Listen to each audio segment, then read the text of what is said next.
আসসালামু আলাইকুম ওয়া রাহমাতুল্লাহি ওয়া বারাকাতুহু। প্রকৃত মুসলমান কে, এই সম্পর্কে একটি হাদিস। বিসমিল্লাহির রাহমানির রাহিম।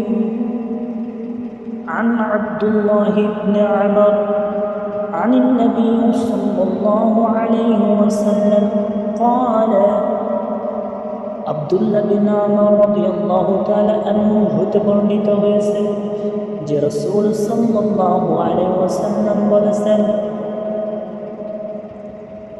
আল মুসলিমু মান সালিমুল মুসলিমুন মিন লিসানি ওয়া ইয়াদিহি।